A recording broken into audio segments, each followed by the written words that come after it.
பணிகள் சீரமைப்பு பணிகள் நடைபெறுவதால் புறநகர் ரயில் சேவைகள் ரத்து செய்யப்பட்டுள்ளன என சென்னை ரயில்வே கோட்டம் செய்திக்குறிப்பில் தெரிவிக்கப்பட்டுள்ளது. சென்னை காவல் ஆணையர் அருண் மாற்றப்பட்டு புதிய காவல் ஆணையராக அபின் தினேஷ் மோடக்கை நியமித்து தலைமை தேர்தல் ஆணையம் உத்தரவிட்டுள்ளது. சந்தனக்கட்டை கடத்தல் வீரப்பன் மகள் மேட்டூர் தொகுதியிலும் மனைவி கிருஷ்ணகிரி தொகுதியிலும் தேர்தலில் போட்டியிடுகின்றனர். இனி விரிவான செய்திகள். சென்னை ரயில்வே கோட்டம் சார்பில் செய்திக்குறிப்பு ஒன்று வெளியாகியுள்ளது.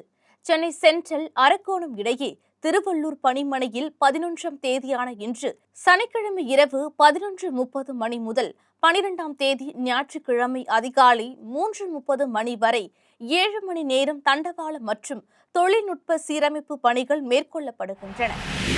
தமிழக சட்டப்பேரவை தேர்தல் ஏப்ரல் 23ஆம் தேதி நடைபெற உள்ளது. தேர்தலை நடுநிலையோடும் அமைதியாகவும் நடத்த தேர்தல் ஆணையம் பல்வேறு நடவடிக்கைகளை எடுத்து வருகிறது. அதன் ஒரு பகுதியாக IAS, IPS அதிகாரிகள் மாற்றப்பட்டு வருகின்றனர். அந்த வகையில் ஏற்கனவே விருதுநகர், நாமக்கல், கரூர் உட்பட 8 மாவட்ட MPக்கள் மாற்றப்பட்டனர். கடந்த 2ஆம் தேதி தலைமை செயலாளராக இருந்த முருகானந்தம் மாற்றப்பட்டு சாய்குமாரும், சட்டம் ஒழுங்கு DGP G. வெங்கடராமன் மாற்றப்பட்டு சந்தீப் ராய் ரத்தோரும் பொறுப்பேற்றனர். இந்த நிலையில் சென்னை காவல் ஆணையர் அருணையும் மாற்ற வேண்டும் என தேர்தல் ஆணையத்திடம் பாஜக, தவிகவினர் மனு அளித்தனர்.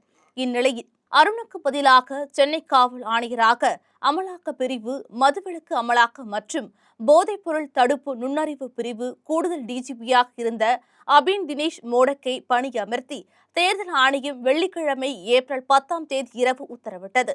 இதைத் தொடர்ந்து சென்னை புறநகர புதிய காவல் ஆணையராக அபின் தினேஷ் மோடக் உடனடியாக பொறுப்பேற்றுக் கொண்டார். 1990களில் சந்தனக்கட்டை கடத்தலில் ஈடுபட்ட வீரப்பன் போலீஸ் வனத்துறை அதிகாரிகளை கொன்று கொடூர குற்றவாளியாக வலம் வந்தான்.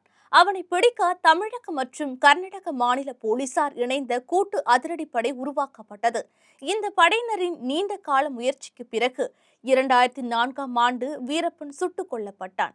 வீரப்பன் சுட்டுக் கொல்லப்பட்டு 20 ஆண்டு கடந்த நிலையில் வீரப்பனின் மூத்த மகளான 35 வயதான வழக்கறிஞர் வித்யாராணி மேட்டூர் தொகுதியில் நாம் தமிழர் கட்சியின் வேட்பாளராக போட்டியிடுகிறார்.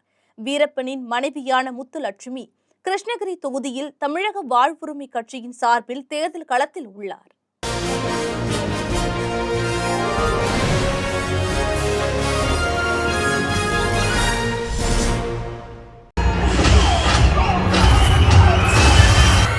படம் எதிர்பார்த்ததை விட சூப்பரா இருக்கு. ஒரு 20 மினிட்ஸ் ஒரு ஃபைட் சீன் இருக்கு. சூப்பரா நடிச்சிருக்காரு.